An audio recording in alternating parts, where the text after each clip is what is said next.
Hello, welcome to another episode of our Flash Briefing February. I'm Peter Stewart, and together with Suze Cooper, we are here every day during the month of February to give you more hints and tips, advice for the skill set, the mindset, and the marketing to build a better briefing. You know what? There is no other course like this anywhere around. We bring it all together for you. So by the 28th day of the month, you will know much more about flash briefings, the production, the presentation, and so on than you did on day one. Now, yesterday, we were talking about creating your flash briefing logo or design or cover art, whatever it happens to be. So this is what we're going to be continuing with for today. And then tomorrow we'll move on to another subject. But there are various things to tell you about. First of all, I think perhaps one of the most important things is don't steal someone else's design, because if you steal someone else's design, then you're going to have a solicitor's letter very likely coming through either on the post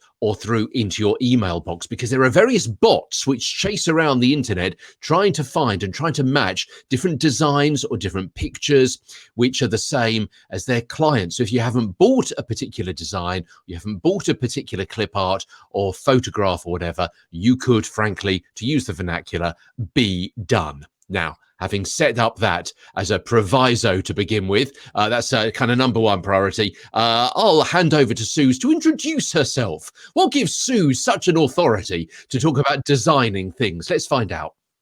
Hi there. Yeah, I'm Suze Cooper. I'm a broadcaster and I also have my very own flash briefing. So I've been through all of this myself, trying to decide what logo to have, how to put it all together, what I can use, what colors to use, what picture to use, all of those things. So yeah, that's kind of my credentials, I guess you would say. So yeah, I would absolutely guarantee, totally backing up what Peter said there, not using anything that even looks slightly similar to a trademarked logo or anything like that. And also, you know, all of these great online libraries, they're really, really cool, kind of Unsplash, all those Pixabay, all of those kind of free photo libraries out there are great, but there are only very few images that kind of relate to smart speakers, and they've been around the block a few times as well. So if you want your flash briefing to stand out in the skills store and really shout that it's you rather than somebody else, then the best thing you can really do is to create your own. Now, don't cry. It's okay. You don't have to be the most creative person in the entire world. You really, really don't. There are some fantastic online tools that are totally free that you can use to create your very own logo with your own font and your own colors and all of those kind of things really, really simply. And the one that I used and the one that I would absolutely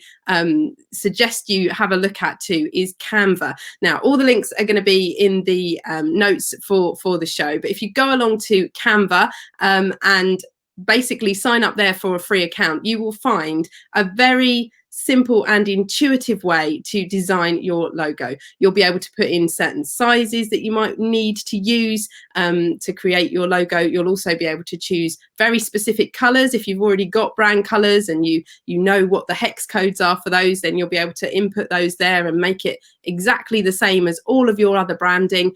You can choose various pictures, icons, different graphics and things. It does have a paid for tier where you can use other graphics and things, as all of these things do. But to be quite honest, the stuff that's on there for free, Peter, it's not so bad, is it?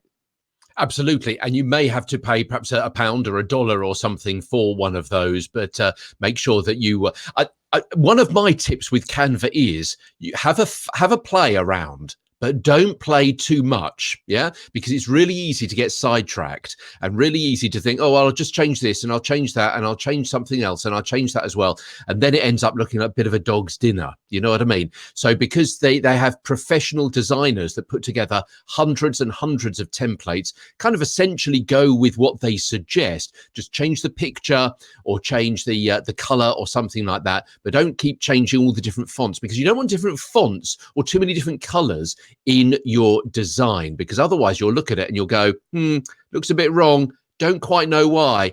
And it looks a bit wrong because it is a lot wrong. That's the point. And it looks, as I say, like a dog's dinner rather than the dog's something else. And if you're in the UK and you know UK vernacular, you'll know what I mean by that. So if you're really creative, you are really, really lucky. So there's Canva to help you. There are other techniques and other platforms as well, which we'll list in the show notes. Snapper and Get Stencil and Designer as well. So all sorts of different things you can use. But if you want to perhaps get a photograph, as Suze was saying a little bit earlier on from somewhere else, Pexels, Unsplash and Pixabay, do make sure that you read all the terms and conditions. I know they're a bit tedious, but sometimes they don't allow you to use their photos unless you have given them a credit, and you don't allow them to. They don't allow you to use their photos for professional works and things like that, and certainly no on-selling.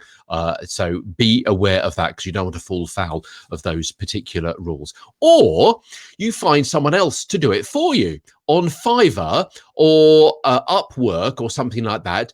You can pitch to them, and do make sure that you check their portfolio to make sure that you're getting some really quality work, because you know what? Even though it says Fiverr, you will end up paying much more than that. I've been caught out a couple of times by people who've said they can do something and then it doesn't quite look very good. And also there's always going to be an upgrade. So if you want an HD version of something, or if you want a JPEG rather than a PNG or something like that, they will charge you more. So do be aware that it's not just going to be £5, dollars, euros.